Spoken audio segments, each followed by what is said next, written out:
Good day, everybody, and welcome to another edition of the Military and Foreign Affairs Network. I am your host, the voice of reason. Today, we are continuing our ongoing coverage of the civil war taking place inside of the former state of Ethiopia, to include, additionally, the invasion of northern Tigray by the forces of the despotic regime of Eritrea.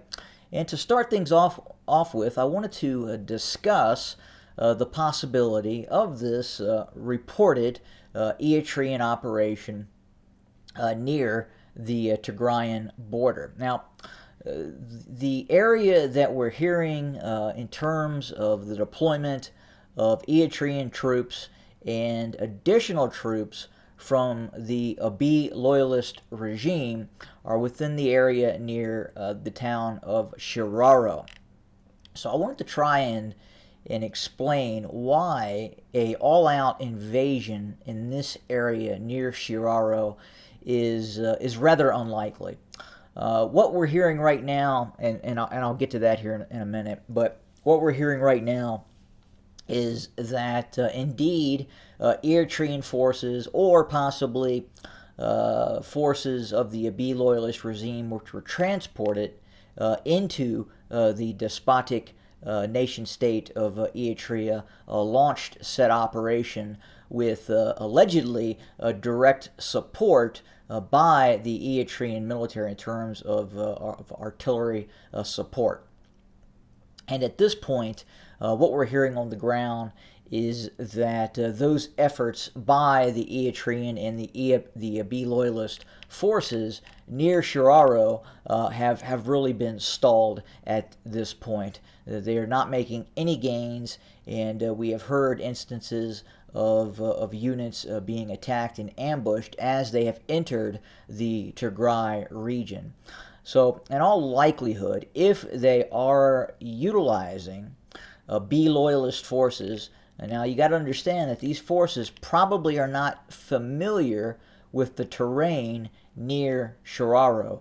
These are forces that were either conscripted or volunteered from the Amhara region further to the south, and then were transported in via bus to the areas near Shiraro. Now, these forces, in all likelihood, are not going to have the skill set or the interoperational capability to conduct calls for fire missions against Tigrayan defense forces using those Eritrean assets. Those two forces just are not that integrated, and compounding that, the competency of these forces are just not that great. I would say the Eritrean military is probably a bit more competent than the forces of the Abiy loyalists that may have been sent to this area near Shiraro. But to see these forces as having any sort of ability to operate cohesively together, in which one side is conducting call for fire missions, and the Eritrean military then providing accurate fire support to those quite possibly irregular forces that are deployed near Shiraro, is very unlikely. And I have reason to believe, in all probability, these are not Abiy loyalist forces that have been transported to this area. It is possible, and we could find evidence of that down the road, but in all likelihood, we are probably seeing direct actions by the Eritrean army into northern Tigray. But either way, it doesn't appear at this point the operation has been successful. And this seems like an unlikely route to choose if the Eritrean army was going to conduct a all-out invasion of the Tigray region. More likely, this is designed to pull forces away from the Tigrayan Defense Forces operations in western Tigray, and those forces along the Takazi River that may have crossed into western Tigray at this point. But if we zoom in here, as kind of we did yesterday, and we kind of start from Shiraro and we move in a kind of a north by westerly direction, you can see that the road networks are very, very difficult, and they kind of end to the west of Shararo, and you have these very, very sparse villages, and then you have these dry riverbeds that we are kind of in a season where they are having thunderstorms right now at night. Usually the weather is about 80, 85 degrees during the day, falls down to 60 degrees at night with very good chance of thunderstorms as well, and some precipitation. But very, very pleasant weather, obviously, to fight in if you're going to have to conduct a war. But if we look at this area, it is just incredibly sparse. And the idea that you're going to conduct large-scale operations, and this is not a road, this is a dry riverbed right here, or currently a dry riverbed. It's hard to say what it looks like right now. But then as we move north, northeast towards Badme, you can see, again, just not the best terrain for offensive operations, especially non-light infantry operations using armored fighting vehicles and trucks and technical type vehicles, which the Eritrean military uses in abundance. And we're back up here near Badme, and again coming out of Badme and moving towards the Tigray border, which is it's not clearly marked really at any point. And you can see here, it looks like it's not even a paved road into the Tigray region. So again, very, very difficult to conduct large-scale offensive operations. And to think that the Abiy loyalist army would have moved 200 busloads. So think about that for a minute. 200 busloads of troops into this area to then do what? It's just it just doesn't seem reasonable at this point to think that they are trying to mount a successful offensive operation near Shararo. I'll go up here further to the northeast. This is probably the most likely invasion route if the Eritrean military was going to invade the Tigray region. The access point near the town, I believe it's this town here, Kokobai. This area here would be a more rational access point by large-scale Eritrean forces, given the road and infrastructure that exists in this area. And you have basically a straight shot with paved roads.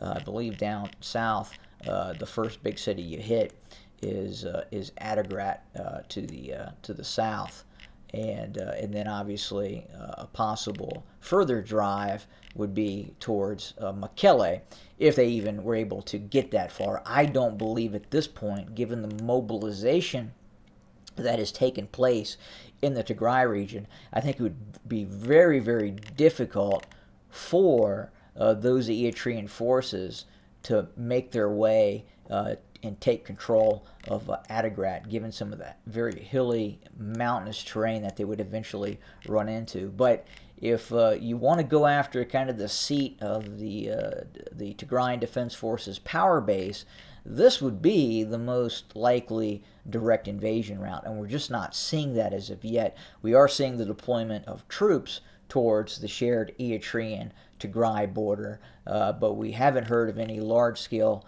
movements of troops near this area directed down towards Adigrat. And then obviously Axum as well was another original access point in the original invasion of the Tigray region by the despotic regime of Isaias Afwerki.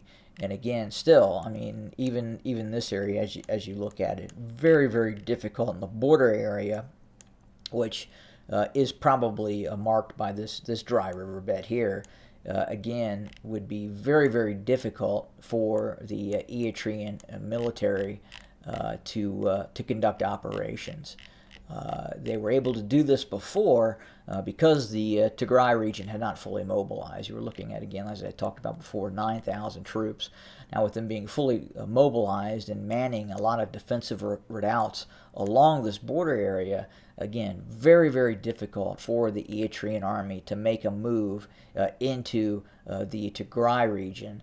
And again, I just don't see a major operation being successful near Shiraro. Again, in all probability, this is designed to draw forces from those TDF units that are stationed along the Tekezi River and may have moved into western Tigray. Now, we have heard reports of fighting continuing along the Sudanese border with contingents of the Tigrayan Defense Forces that were originally based in Sudan and were receiving training in Sudan, and maybe we're seeing elements of that force fighting the Eritrean army, the Abiy loyalist forces in far western Tigray near the border of Sudan. But at this point, very, very difficult to ascertain information. We're continuing to watch what is happening in the south. The Tigrayan Defense Forces continue to move forces and strengthen its position to the west and to the east of Kobo as it continues operation in the direction towards Weldia as we speak.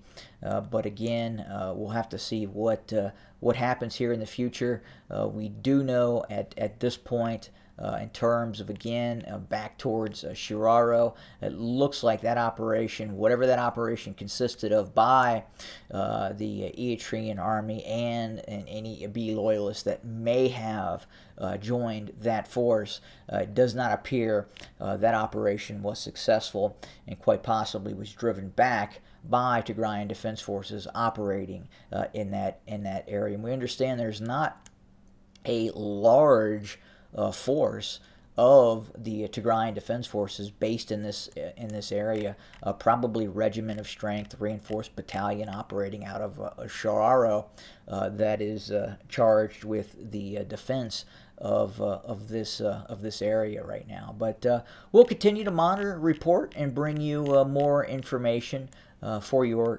consumption.